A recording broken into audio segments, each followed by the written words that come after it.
إنه ولي حميم وما يلقاها إلا الذين صبروا وما يلقاها إلا ذو حظ عظيم وإما ينزغنك من الشيطان نزغ فاستعذ بالله إنه هو السميع العليم. السلام علیکم ورحمۃ اللہ وبرکاتہ.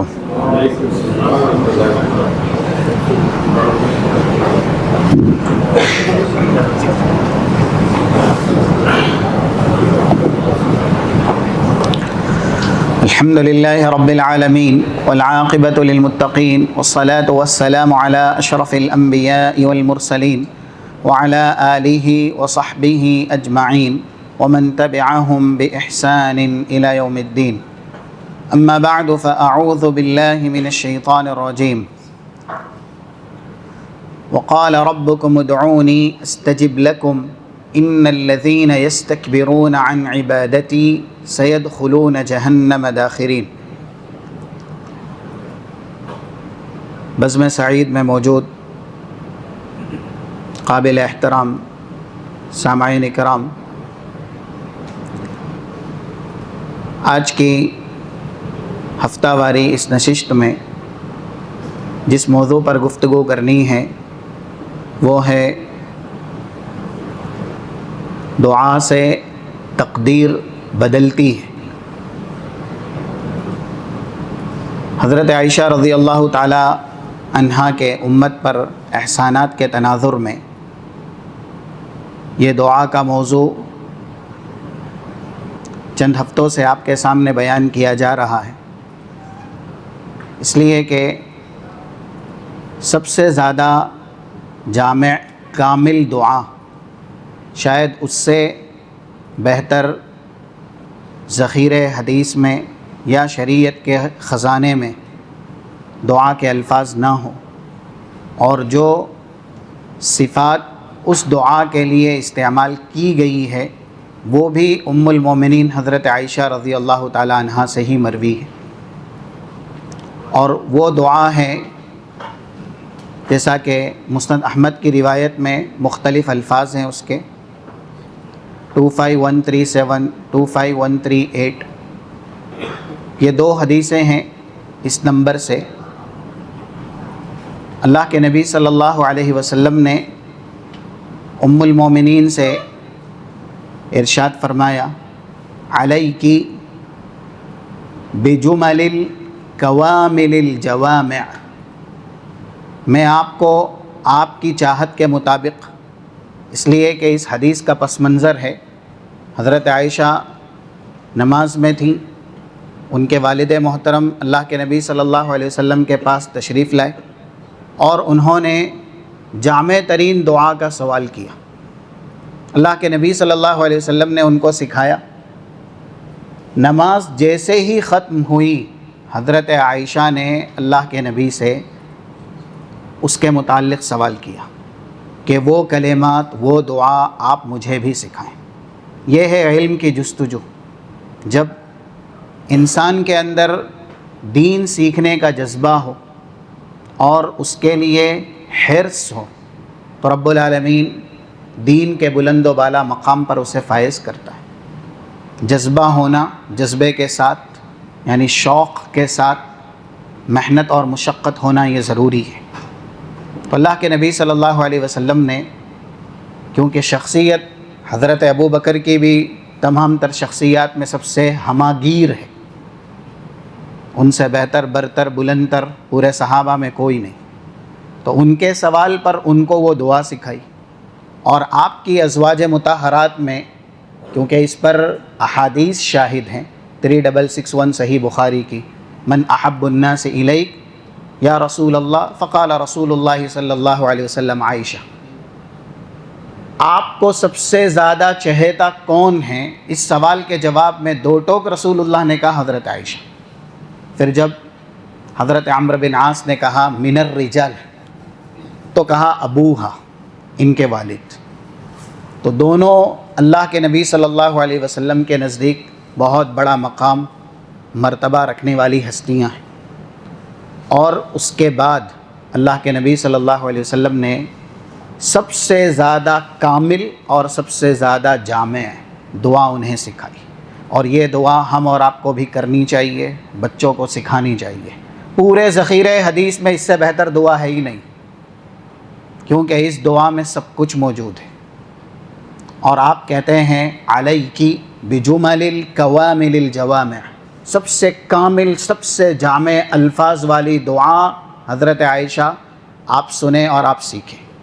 اللہم انی اسألک من الخیر کلہ عاجلہ وآجلہ ما علمت منہ وما لم اعلم واعوذ بک من الشر کلہ عاجلہ وآجلہ ما علمت منہ وما لم اعلم واسألک الجنۃ من کل قول وفعل وما يقربني إلى الجنة وأعوذ بك من النار من كل قول وفعل وما يقربني من النار وأسألك من كل ما سأل به عبدك ونبيك وأعوذ بك من كل شر ما استعاذ به عبدك ونبيك وأن تجعل لي كل قضاء قضيته لي خيرا.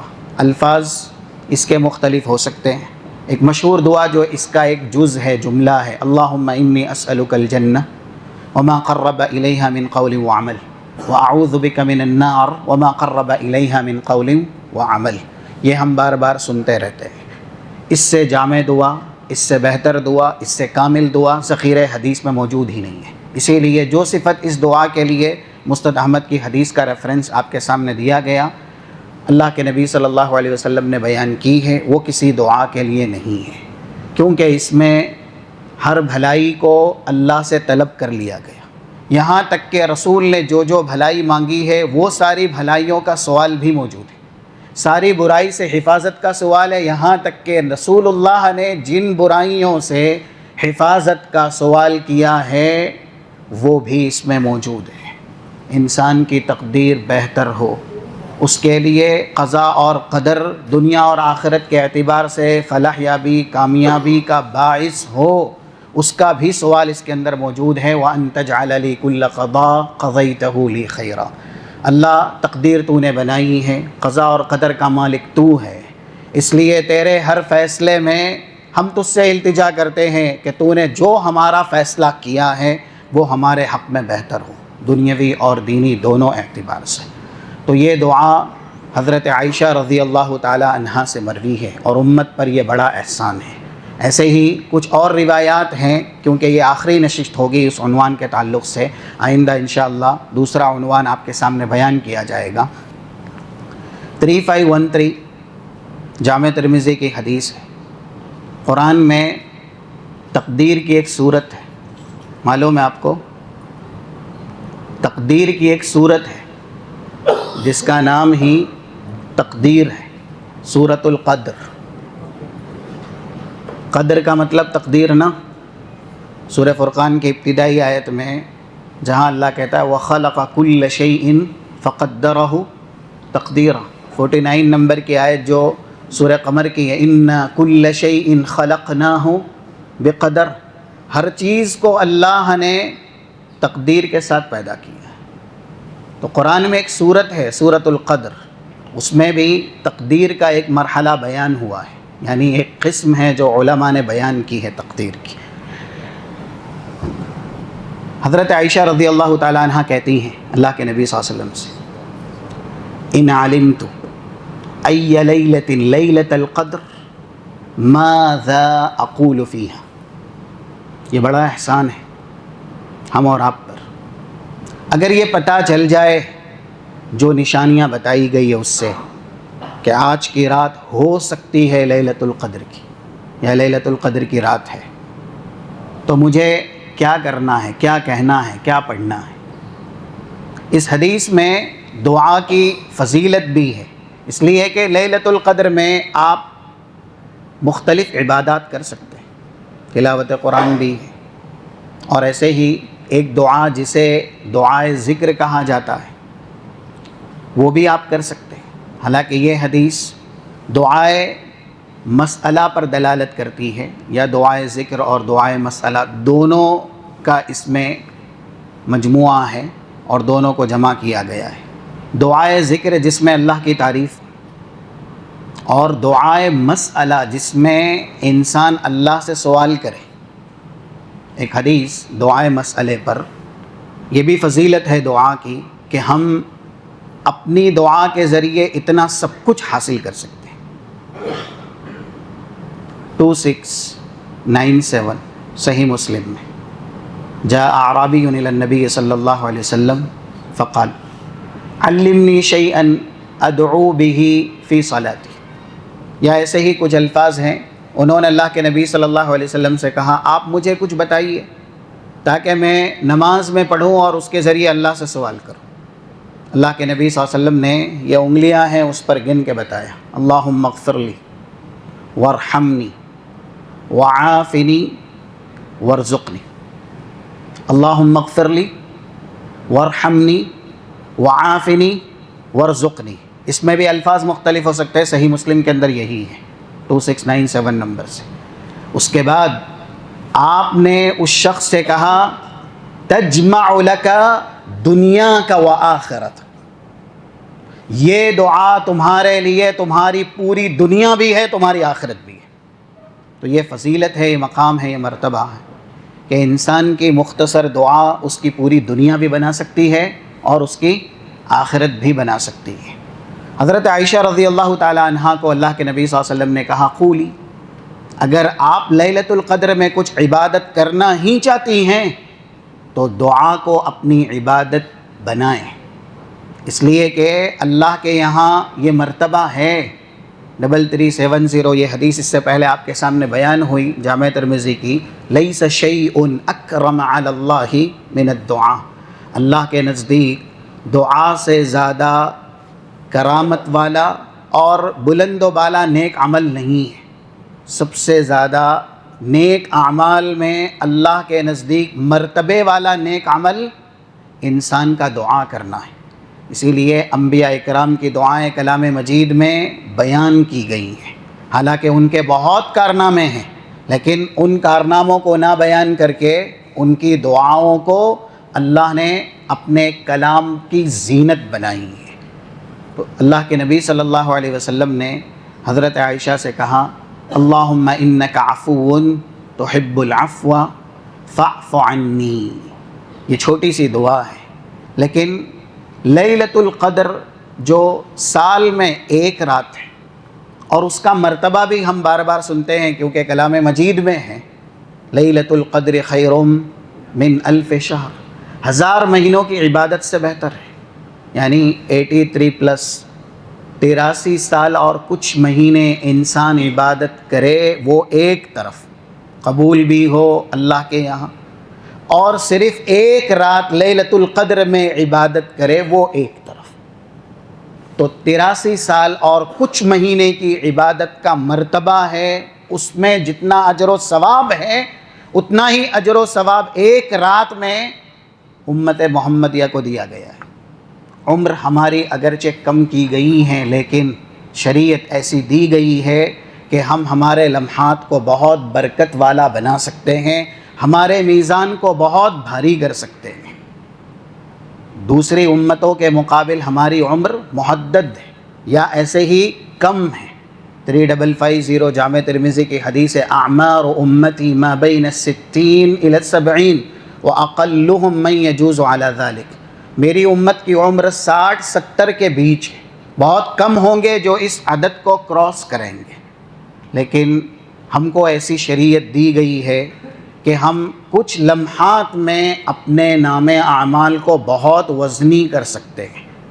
بازار میں داخل ہونے کی ایک دعا بھی اگر انسان اہتمام اور التزام کے ساتھ پڑھے نا، 3428 نمبر کی جو جامع ترمذی میں ہے، من دخل السوق، اس کی تصحیح کی گئی ہے جو بھی محدثین ہیں ان کی طرف سے، تو سند میں کوئی کلام نہیں ہے، لا الہ الا اللہ وحدہ لا شریک لہ لہ الملک ولہ الحمد یحیی ویمیت وہو حی لا یموت بیدہ الخیر وهو على كل شيء قدير كتب الله له ألف حسنة ومحى عنه ألف سيئة ورفع له ألف درجة وفي رواية أخرى بنى له بيتا في الجنة.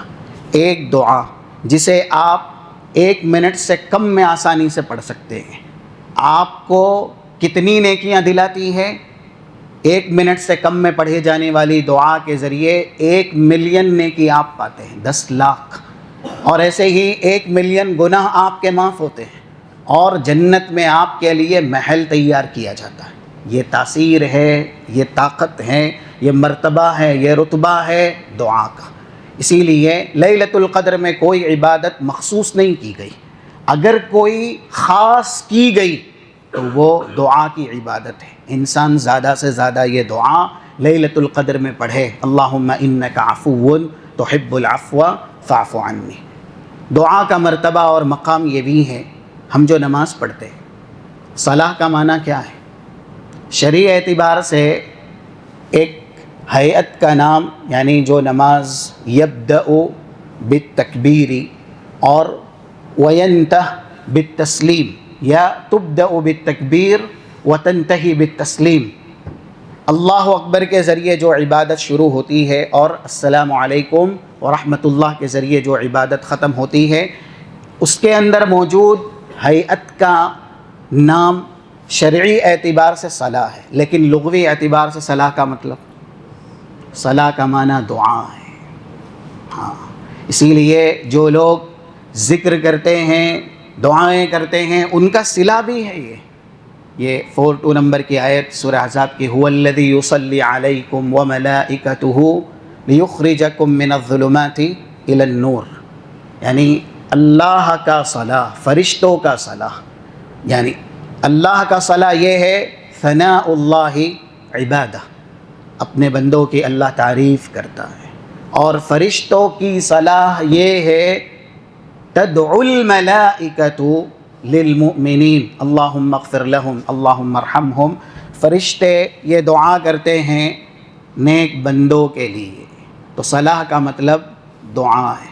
اور آپ یہ بھی دیکھیں، اگر دعا میں دعا نہ ہو تو دعا کیا معنی رکھتی؟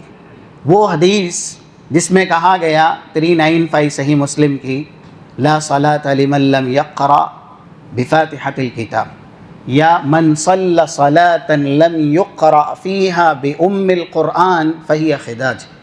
جس نے وہ نماز پڑھی جس میں نماز ہی نہیں ہے، یعنی سورۃ الفاتحہ کی قرأت اور تلاوت نہیں ہے، تو اس کی نماز کا اللہ کے یہاں کوئی اعتبار اور شمار ہی نہیں. اور وہ ویسے ہی ناقص ہے جیسے اونٹنی کا بچہ ناقص ہوتا ہے، وہ پڑھنے والے کے لیے کوئی فائدہ مند نہیں ہوگی.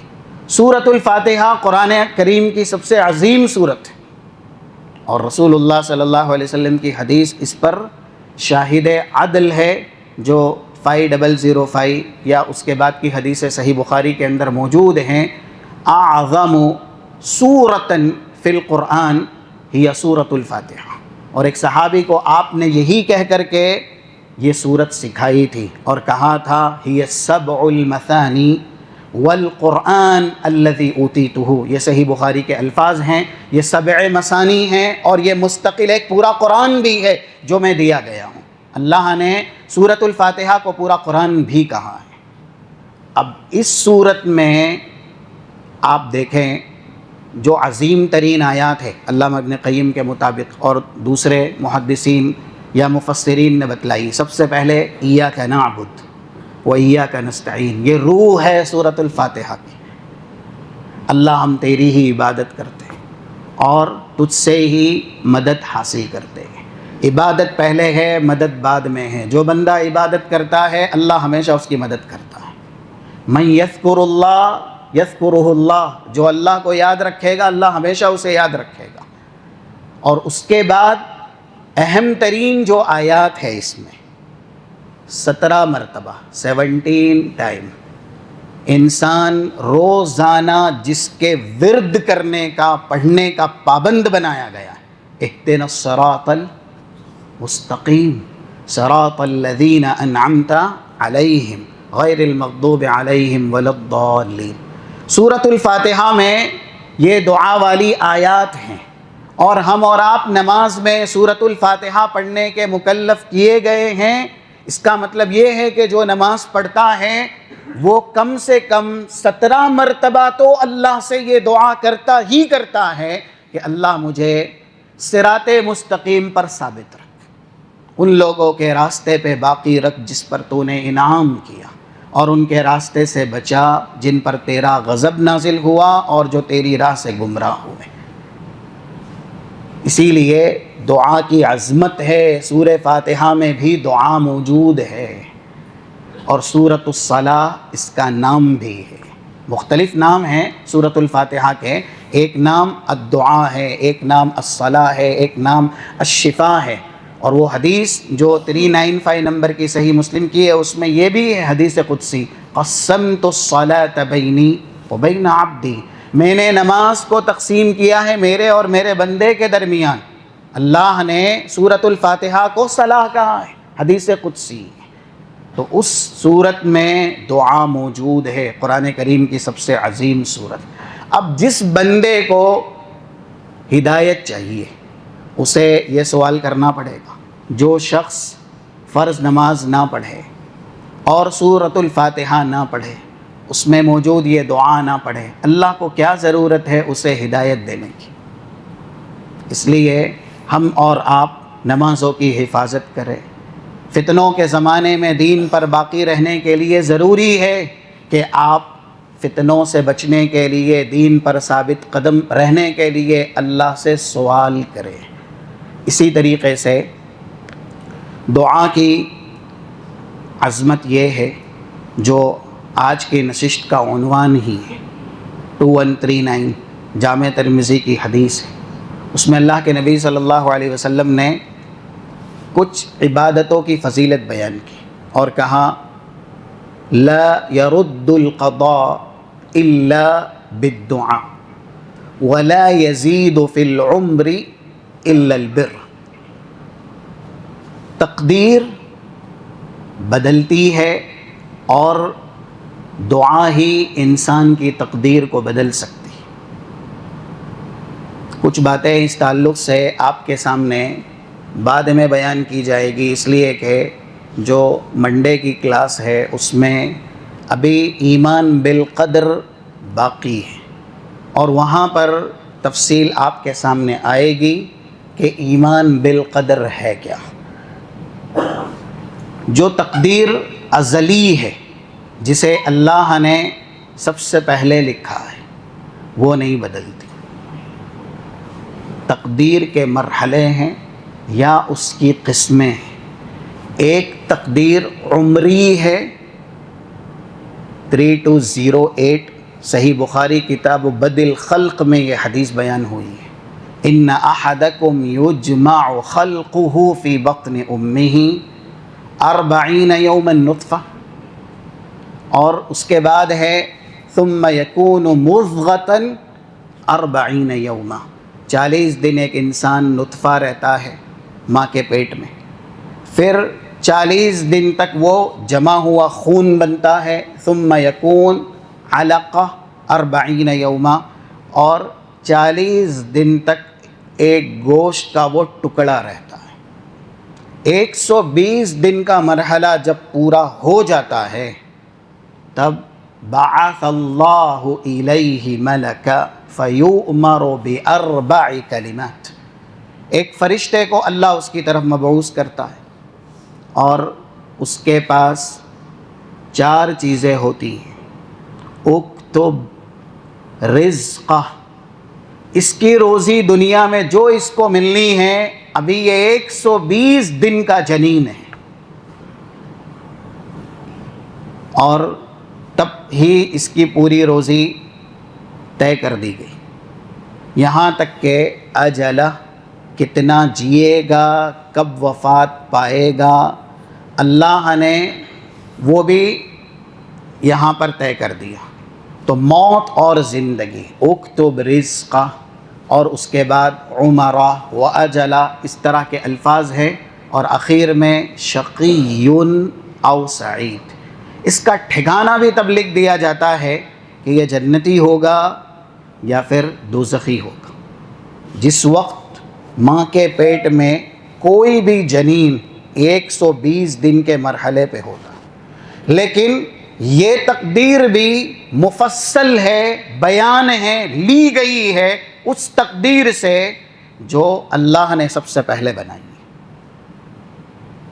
اس کو کہتے ہیں تقدیر عمری، اور اسی طریقے سے یہ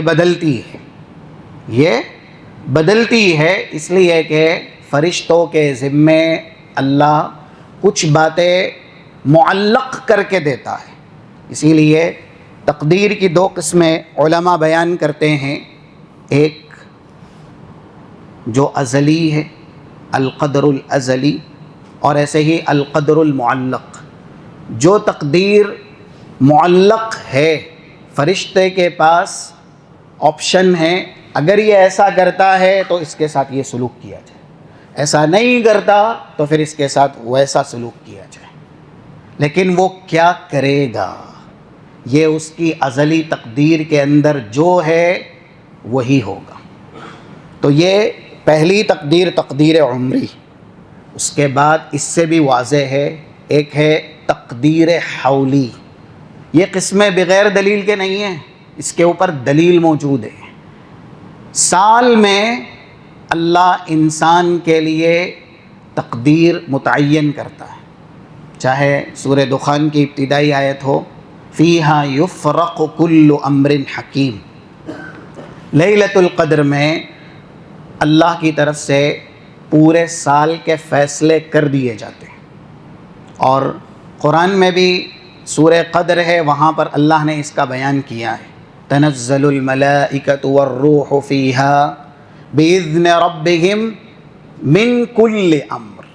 معاملات اسی ایک رات میں پورے سال بھر کے اللہ طے کر دیتا ہے، جو کہ فرشتوں کے حوالے ہوتے ہیں۔ اس کو کہا گیا کیا؟ تقدیر سنوی یا تقدیر حولی۔ ایسے ہی تیسری تقدیر ہے، اور اس پر بھی دلیل موجود ہے، وہ ہے تقدیر یومی۔ روزانہ اللہ کے فیصلے ہوتے ہیں، کل یوم ہوا فی شأن۔ یہ سورہ رحمان کی آیتوں میں اس بات کا بیان ہے، روزانہ اللہ فیصلے کرتا ہے، جو سال بھر کے فیصلے فرشتوں کے حوالے ہوتے ہیں وہ روزانہ نافذ ہوتے ہیں۔ کس کو زندگی دینی ہے، کس کو موت دینی ہے، ایسے ہی کس کو بیمار کرنا ہے، کس کو شفا دینی ہے، کس کی روزی تنگ کرنی ہے، کس کو زیادہ روزی دینی ہے، یہ سب اللہ کے فیصلے روزانہ ہوتے رہتے ہیں۔ تو یہ جو حدیث ہے لا يرد القضاء الا بالدعاء، انسان کی دعا اس کی تقدیر بدلتی ہے، یہ تین طرح کی تقدیر ہے جو بدل جاتی ہے۔ اور یہ بھی ہے، فرشتوں کو ایسا کہا جاتا ہے کہ اگر یہ دعا کرے تو پھر اس کے اوپر عذاب نازل مت کرنا، یہ دعا کرے تو اسے مصیبت میں مبتلا مت کرنا، یہ دعا کرے تو اس کی روزی تنگ مت کرنا، یہ دعا کرے تو اسے گمراہ مت کرنا، یہ دعا کرے تو اسے ایسی موت نہ دینا جس کے اندر توبہ کی اور استغفار کی گنجائش نہ ہو۔ یہ ساری چیزیں فرشتوں کو بتائی جاتی ہیں، لیکن وہ شخص کیا کرے گا یہ اس کی ازلی تقدیر میں ہے، وہی ہوگا۔ تو اب وہ دلیلیں آپ کے سامنے بیان کی جا رہی ہے کہ ایک انسان دعا پڑھنا بھول گیا نا، تو پھر اس کے اوپر اللہ کا فیصلہ نافذ ہو گیا، اور رسول کہہ بھی رہے ہیں اگر تم یہ پڑھنا نہ بھولتے تو شاید اتنی بڑی مصیبت میں کبھی گرفتار نہ ہوتے۔ اس سے کیا پتہ چلا؟ ہماری دعائیں اللہ کے بہت سے معلق فیصلے کو ہمارے حق میں بہتر بناتی ہیں، اور یہ بھی ایک علامت ہے جنتی ہونے، صالح ہونے، نیک ہونے کی، کہ انسان کی جو تقدیر ہمیشہ کی ہے کہ اس کو اللہ نے جنتی بنایا ہے، تو اس کی زندگی میں اسے نظر آئے گا کہ میں جنتی ہوں؟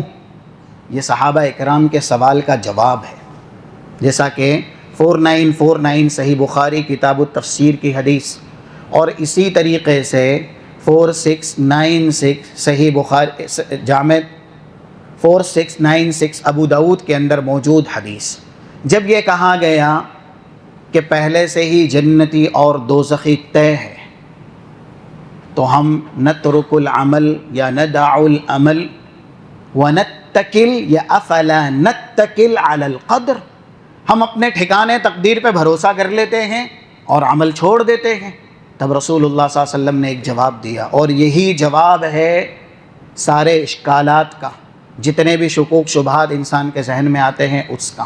فَكُلٌّ مُيَسَّرٌ لِمَا خُلِقَ لَهُ، جو انسان جس ٹھکانے پہ دنیا میں پیدا کیا گیا ہے نا، اس کی زندگی میں وہ چیزیں آسان سے آسان سے آسان ہوتی جائیں گی۔ فار ایگزامپل آگے الفاظ ہیں یہی، فَأَمَّا مَنْ كَانَ مِنْ أَهْلِ السَّعَادَةِ فَيُيَسَّرُونَ لِعَمَلِ أَهْلِ السَّعَادَةِ، جو جنتی بنا کے دنیا میں پیدا کیے گئے ہیں ان کے لیے فجر کی نماز کوئی مشکل نہیں، ان کے لیے عبادات کوئی مشکل نہیں، نیکیاں، اطاعتیں، فرما برداریاں، عبادتیں ان کے لیے آسان سے آسان ہیں۔ اب ہم خود فیصلہ کریں ہماری زندگی کا احتساب کر کے، کیا شر نعوذ باللہ یہ ہمارے لیے آسان ہے؟ ہماری زندگی زیادہ شر میں مبتلا ہے یا پھر خیر ہمارے لیے آسان ہے؟ ہماری زندگی میں خیر زیادہ ہے، کیونکہ جو جس ٹھکانے پہ پیدا کیا گیا ہے اللہ اس کے لیے وہ کام آسان کرتا ہے، کرے گا وہی، لیکن اللہ کی طرف سے آسانی ہے۔ اس لیے گناہ جتنے بھی ہیں یہ اللہ نے پیدا کیے ہیں، لیکن جو ارتکاب گناہ ہیں، فعل گناہ ہیں، یہ انسان کی اپنی تخلیق ہے اور یہ انسان کا اپنا کرتوت ہے۔ شراب رسول اللہ کے زمانے میں کن چیزوں سے بنائی گئی؟ تمر کھجور سے بنائی گئی، شعیر جو سے بنائی گئی، اور اس طریقے سے عنب انگور سے بنائی گئی۔ انگور کو پیدا کس نے کیا؟ اللہ نے۔ تمر کو پیدا کس نے کیا؟ اللہ نے۔ شعیر کو پیدا کس نے کیا؟ اللہ نے۔ شراب ان سے بنی، لیکن پھر اس کے بعد جام بنا کے جو انسان پیتا ہے یہ انسان کی اپنی تخلیق ہے، یہ انسان کا اپنا عمل ہے۔ گناہ اللہ نے پیدا کیے ہیں، شر اللہ کی طرف منسوب نہیں کی جاتی ادباً۔ 10 نمبر کی جو آیت سورہ جن کی ہے، وَأَنَّا لَا نَدْرِي أَشَرٌ أُرِيدَ بِمَنْ فِي الْأَرْضِ أَمْ أَرَادَ بِهِمْ رَبُّهُمْ رَشَدًا، شر کا تذکرہ آیا تو صیغہ مجہول استعمال کیا گیا۔ اشر ارید یعنی یہاں یہ نہیں کہا گیا اراد ربہم، لیکن جب خیر کا تذکرہ آیا تو کہا گیا اراد ربہم، ان کے رب نے ان کے ساتھ یعنی زمین والوں کے ساتھ بھلائی کا ارادہ کیا ہے۔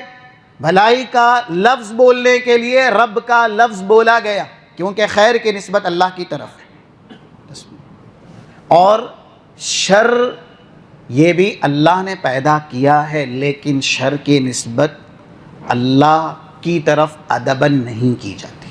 کہا گیا ارید بمن فی الارض، کیا زمین والوں کے ساتھ برائی کا ارادہ کیا گیا؟ کرنے والے کا نام ذکر نہیں کیا گیا، لیکن شر اور خیر یہ اللہ نے پیدا کیے ہیں۔ اسی لیے غالباً 96 نمبر کی سورہ صافات کی آیت ہے، واللہ خلقکم وما تعملون، اللہ نے تم کو بھی پیدا کیا، جو تم کر رہے ہو خیر یا شر اس کو بھی پیدا کیا، لیکن جو انسان برائی کرتا ہے یہ اس کا اپنا کسیبہ ہے، یہ اس کی اپنی کمائی ہے۔ اسی لیے جنت والوں کو بھی کہا جائے گا اور دوزخ والوں کو بھی کہا جائے گا۔ جنتیوں کی دلیل ہے 43 نمبر کی سورہ اعراف کی، وَنُودُوا أَن تِلْكُمُ الْجَنَّةُ اورثتموها بما کنتم تعملون، آواز دی جائے گی اے جنتیوں تم جنت کے وارث بنا دیے گئے۔ کس کے ذریعے؟ بما، اس کے ذریعے جو کچھ دنیا میں نیکیاں تم کرتے تھے. نیکی کی وجہ سے اللہ کہہ رہا ہے تمہیں جنت کا وارث بنا ہے، حالانکہ اس میں اللہ کی رحمت اور فضل ضروری ہے. اور ساتھ ساتھ جو دوزخ میں جائے گا 5 سورہ عنکبوت کی آیت، یوم یغشاہم العذاب من فوقہم ومن تحت ارجلہم ویقول ذوقوا ما کنتم تعملون. اوپر سے عذاب، نیچے سے عذاب، چہار جانب سے آگ ہی آگ ہے، اور کہا جائے گا مزہ چکھو جو کچھ دنیا میں تم کرتے تھے، گناہ. اس لیے جو شخص زیادہ خیر کرتا ہے تو یہ ایک دلیل ہے کہ وہ شخص جنتی ہے اور اللہ اس کے لیے خیر کو آسان کر رہا ہے. اور معاذ اللہ ثم معاذ اللہ، جو انسان شر میں مبتلا ہے، برائیاں کر رہا ہے، یہ ایک دلیل ہے کہ یہ دوزخی ہے اور اس کے لیے برائیاں آسان نہیں. اور اللہ کے نبی صلی اللہ علیہ وسلم نے یہ آیت پڑھی، قرآن کی یہ دلیل ہے. 5 نمبر سے لے کر کے 10 نمبر تک سورہ لیل، فَأَمَّا مَنْ أَعْطَى وَاتَّقَى وَصَدَّقَ بِالْحُسْنَى فَسَنُيَسِّرُهُ لِلْيُسْرَى وَأَمَّا مَنْ بَخِلَ وَاسْتَغْنَى وَكَذَّبَ بِالْحُسْنَى فَسَنُيَسِّرُهُ لِلْعُسْرَى. ایک ہے سہولت، آسانی، یعنی جنتی بنانا. تو جو اللہ کی راہ میں دیتا ہے، تقوی اختیار کرتا ہے، اعطا واتقى وصدق بالحسنى، اور جو تصدیق کرتا ہے کس کی؟ جنت کی، یا ایسے ہی شریعت اسلامیہ کی، ہم اس کے لیے آسانیاں کرتے رہتے ہیں کہ یہ متقی بنا رہے، یہ نیکیاں کرتا رہے. لیکن وَأَمَّا مَنْ بَخِلَ وَاسْتَغْنَى، جو بخیلی کرتا ہے اور کتاب و سنت سے اعراض کرتا ہے، وَكَذَّبَ بِالْحُسْنَى، شریعت اسلامیہ کی تکذیب کرتا ہے، جنت کی تکذیب کرتا ہے، فَسَنُيَسِّرُهُ لِلْعُسْرَى، تو پھر اس کے لیے جنت میں جانا مشکل کر دیتے ہیں. یا جو عسرا دوزخ کا ٹھکانہ ہے ہم اس کے لیے آسان کر دیتے.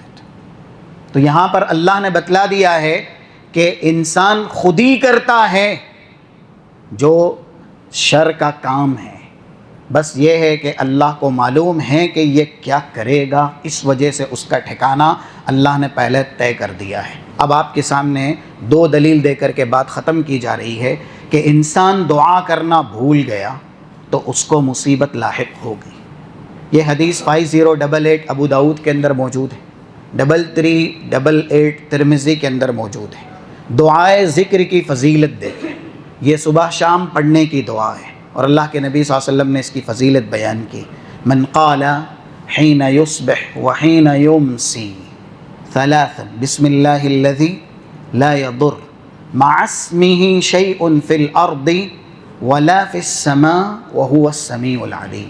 3 بار جو یہ پڑھ لے گا صبح فجر کے بعد اور شام میں عصر کے بعد، تو پھر الفاظ ہیں لم یضرہ شیء ابدا، کوئی بھی چیز، نقصان دہ چیز اس کو تکلیف نہیں پہنچائے گی.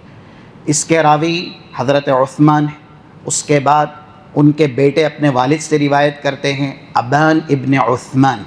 جب یہ حدیث حضرت ابان بیان کر رہے تھے اپنے کسی شاگرد کو، تو وہ شخص بار بار ان کی طرف، ان کے ایک ہاتھ کی طرف دیکھ رہا تھا جو فالج زدہ تھا، یعنی کام نہیں کر رہا تھا، بیماری میں مبتلا تھا، فالج لگا ہوا تھا. حضرت ابان کہتے ہیں کہ میں اس بات کی صداقت پیش کرتا ہوں کہ حضرت عثمان نے یہ حدیث من وعن رسول اللہ سے سنی ہے، اور میں نے اپنے والد محترم سے یہ حدیث من وعن سنی ہے. جہاں تک رہا میری بیماری کا مسئلہ، کیونکہ وہ یہ دعا بتا رہے ہیں کہ جس نے صبح میں 3 بار اور شام میں 3 بار پڑھ لی اس کو کوئی تکلیف پہنچے گی نہیں، یعنی لم تصبہ ای بلاء فجأہ، اچانک والی کوئی مصیبت اس پہ نہیں آئے گی. لیکن بیان کرنے والے راوی پر اچانک مصیبت آ گئی ہے، ان کے ہاتھ میں فالج ہے، تب وہ خود کہتے ہیں کہ یہ میری تقدیر کا حصہ ہے، ایک دن یہ دعا میں بھول گیا یا بھلا دیا گیا. کیونکہ بھول گیا بولنا یہ صحیح نہیں ہے، بھلا دیا گیا، شیطان پیچھے لگا ہے. رسول اللہ نے بھی کہا اگر کوئی قرآن پڑھنا بھول جائے تو یہ نہ کہے کہ میں بھول گیا، بلکہ کہے انسیتھا یا انسیت کذا و کذا، میں بھلا دیا گیا.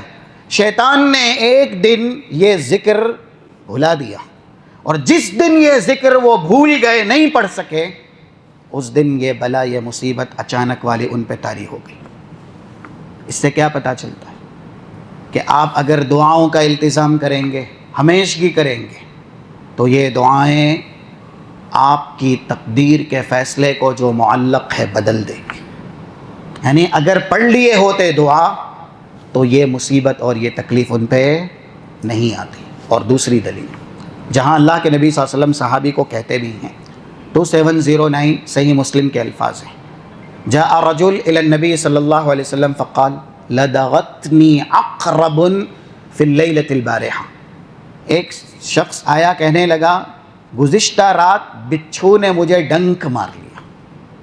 اللہ کے نبی صلی اللہ علیہ وسلم نے ان سے کہا کیا تم نے گزشتہ رات یہ دعا نہیں پڑھی تھی، اعوذ بکلمات اللہ التامات من شر ما خلق. دو جملے پہ ہی یہ دعا ہے، اعوذ بکلمات اللہ التامہ من شر ما خلق. بہت چھوٹی دعا ہے، لیکن اس دعا کی طاقت اتنی زیادہ ہے کہ انسان من نزل منزلہ، کہیں جگہ پہ جاتا ہے، یعنی آپ اپنے گھر سے نکلتے ہیں کسی کے گھر جائیں تو بھی پڑھیں، جہاں آپ کام کرتے ہیں وہاں اگر آپ گئے تو بھی پڑھیں، سفر میں ہیں آپ کو نہیں پتہ نماز کے لیے آپ رکے، حاجت کے لیے آپ رکے، تو بھی یہ دعا آپ پڑھیں. اس دعا کی طاقت یہ ہے کہ جو پڑھے گا اس کو دنیا کی کوئی بھی مخلوق شر سے شر والی، شیطان یا اس جیسی، کبھی بھی تکلیف نہیں پہنچائے گی. صحابی کہہ رہے ہیں کہ گزشتہ رات بچھو نے ڈنک مار لیا. اللہ کے نبی صلی اللہ علیہ وسلم ان سے فوراً کہتے ہیں کیا آپ نے یہ دعا نہیں پڑھی؟ اس کا مطلب یہ، کیونکہ آگے کے الفاظ بھی ہیں لو قلتها لم تلدغه العقرب. اس طرح کے الفاظ ہے، اگر آپ اسے پڑھ لیتے کاش تو یہ بچھو آپ کو ڈنک کبھی نہ مارتا. کیا پتہ چلا اس سے؟ الدعاء یرد القضاء، انسان کی دعائیں اس کی تقدیر کو بدلتی ہے. اس لیے دعا کی اہمیت ہم اور آپ نے جانی. اب یہ ہمارا فریضہ ہے کہ دعاؤں کو سیکھیں، سیکھنے کے ساتھ ساتھ ورد زباں بنائیں، زبان پر اس کو جاری رکھیں، اولاد کو بھی سکھائیں. گھر سے باہر نکلنے کی بھی اگر انسان کبھی دعا بھول جائے، اللہ نہ کرے، بہت سے حادثات کا وہ شکار ہو جاتا ہے. آپ گاڑی چلا رہے ہیں، سواری کی دعا اگر آپ پڑھنا بھول گئے ہیں تو بھی کسی بڑے حادثے کا اللہ نہ کرے انسان شکار ہو سکتا ہے. تو یہ دعائیں بہت بڑی عبادت ہے، اور جب عبادت بڑی ہو تو اس کے لیے توجہ زیادہ چاہیے، محنت زیادہ چاہیے، اور اس کے اوپر دوام ہمیشگی زیادہ چاہیے. اسی لیے انبیاء کی یہ عبادت کلام مجید میں اللہ نے بیان کی. گزشتہ درس میں یہی بتلایا گیا، 90 سورہ انبیاء کی آیت ہے، انہم کانوا یسارعون فی الخیرات ویدعوننا رغبا ورہبا. یہ بھلائیوں میں پیش رہنے والی جماعت ہے، اور ان کی ساری بھلائیوں کا ایک بھلائی کا تذکرہ اللہ نے کیا کہ یہ ہم سے ہمیشہ دعائیں کرتے ہیں، دوزخ سے بچنے کی بھی اور جنت میں جانے کی بھی. ہم اور آپ بھی انبیاء کا یہ اسوہ اختیار کریں، اور اللہ کے عذاب سے محفوظ رہنے کے لیے دعا کو اپنا ہتھیار بنائیں، یا ایسے ہی نعمت حاصل کرنے کے لیے جلب منافع اور دفع مضار، نعمت حاصل کرنی ہو یا مصیبت دور کروانی ہو، آپ کے پاس ایک ہی سہارا ہے، ایک ہی ذریعہ ہے، وہ ہے آپ اللہ کے سامنے دعائیں کریں. رب العالمین ہمیں اس کی توفیق اور سعادت نصیب فرمائے. وجعلنا ممن الذین یقال فیہم، اور ان لوگوں میں ہمیں بنائے جن کے تعلق سے کہا گیا والذاکرین اللہ کثیرا والذاکرات اعد اللہ لہم مغفرۃ واجرا عظیما. یہ سب سے زیادہ اللہ کا ذکر کرنے والے ہیں، اس لیے ان کے لیے مغفرت بھی ہے اور جنت الفردوس بھی ہے. اللہم اجمعنا فی اعلیٰ جنات الفردوس کما جمعنا فی هذا المکان. اللہ ہمیں جنت الفردوس میں ایسے ہی اکٹھا فرمائے جیسے ہم یہاں پہ اکٹھا ہیں. وصلی اللہ علی نبینا محمد وعلی آلہ وصحبہ اجمعین. سبحانک اللہم وبحمدک اشہد ان لا الہ الا انت استغفرک واتوب الیک. السلام علیکم ورحمۃ اللہ وبرکاتہ.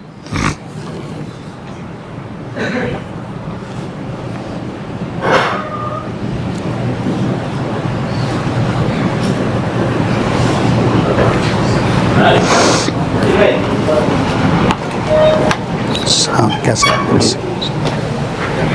السلام